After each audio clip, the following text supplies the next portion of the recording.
Hi, my name is Erica Rao. My goal today is to inform you about what's going on with our government assistance program here in Alabama, as well as the United States. According to the fiscal year 2014 State Activity of Supplemental and Nutrition Assistance Program, known as SNAP or food stamps, there are 46.6 million recipients receiving SNAP benefits in the U.S. Now, how many of these people are actually in need of this assistance?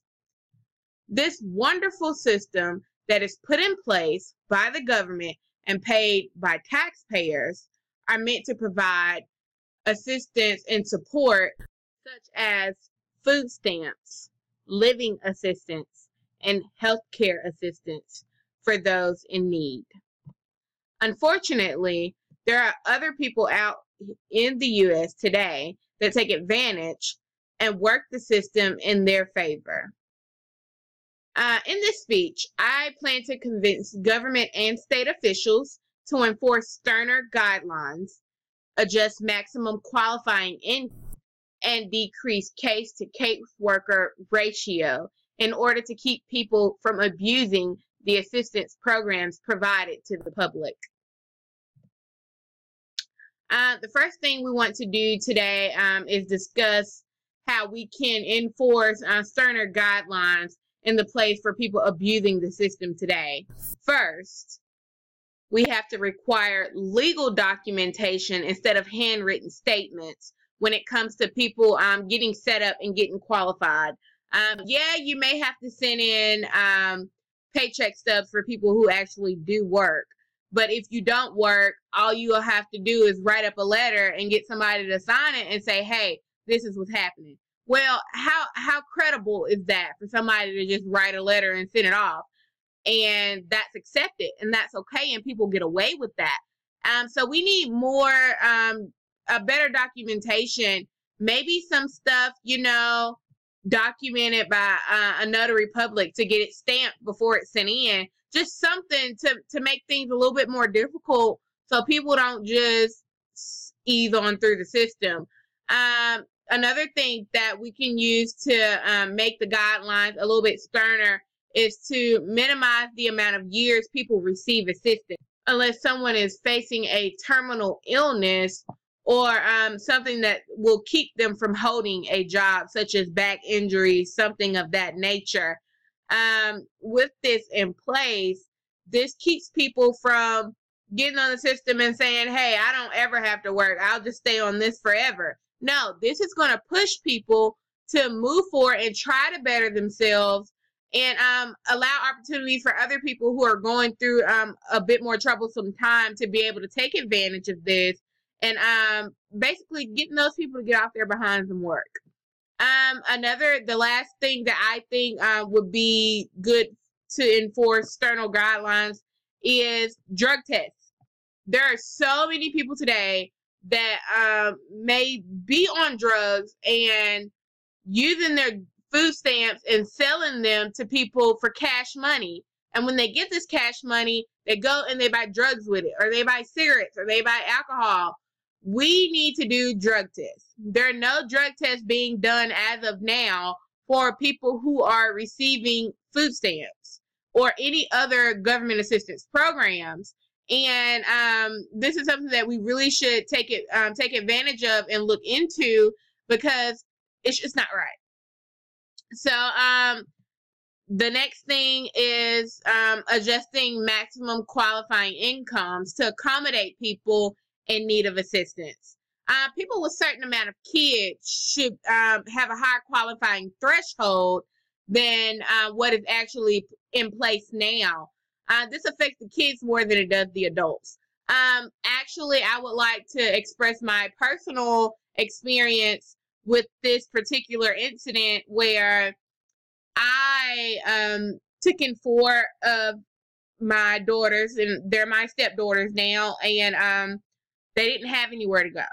And me being who I am and caring about these girls, I took them in. But although I worked full time, I need assistance. So when I got like $1.25 raise on a paycheck. And come to find out, when I went to go and recertify or report my income, they're saying, oh, well, you don't qualify because you make an extra $100. It was somewhere around an extra $100, extra $200 a year. So I'm thinking to myself, well, what am I supposed to do? How do I stretch that extra $200 throughout a whole year and be able to supply a family of 5 or 6 with $200 for a whole year? So that definitely needs to be adjusted, especially for single mothers or for single fathers that are out here and are working, but it's just not enough. So that little extra $100 or extra $200 throughout a whole year is nothing at all. So that was my personal experience with that, and I believe that should be adjusted. As well as our recipients in the household who are paying bills. When you go to qualify for food assistance, although you send your statement for your housing or your apartment showing how much you pay to stay there, when it comes to your utilities, they say, well, we're just going to guess or assume or estimate how much we think it is. So with another personal experience of mine, I have a home. So in my home, I pay taxes and I pay insurance, and none of that stuff was calculated. They only put the actual amount of the rent that's on my mortgage, but on down it has the insurance and it has the taxes, and then it has the final total of my mortgage, and they will not include that income. And I would have been able to receive assistance if that was recorded. As well as the power bill, which should be $250, $300. And they say, well, we estimate your overall utilities to be $250. Now, that doesn't include gas or water or anything like that. So that definitely needs to be adjusted and considered, because those are bills that are actually being paid. The last thing I would think that would better this government assistance program is to decrease the case-to-case worker ratio. Caseworkers can establish a more profound relationship with their assigned recipients when they don't have a overloaded caseload. Another thing is that they can work with their recipients to improve their current situation so that they can grow off of this assistance program. So maybe home visits semi-annually or something of that nature is just to show documentation, checking on these recipients, saying, hey, is everything okay? These are the job programs that we have available. Maybe you should come and check these out. Or we're having meetings for young mothers or single fathers, something like that, to push these parents to get out and say, hey, these are the resources that are available to you. And with this assistance, if you stick to this program, we will allow you to continue getting food assistance until you complete these work programs that maybe Excel training or something to get some type of certification to help these people and assist them with getting jobs to get off this assistance program. In conclusion, I would like to say, reach out to your local government officials by writing a letter expressing your thoughts as well as solutions. Remember that government assistance programs are put in place for the good of others, but may also be abused by freeloaders.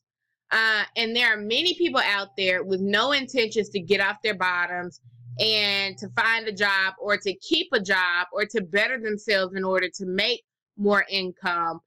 So let's take a stand and let's make these people get on the job just like we do every day. There's no reason for anybody to sit at home and receive utility checks and receive Medicaid and energy assistance programs and Section 8 housing and dental insurance and Lifeline telephone discounts. Like, these people don't have to work. So let's reach out to our local government. Let's send some emails. Let's do protesting. Let's start some type of movement to bring this to the attention of the government officials so that we can fix this issue. Thank you again for your time.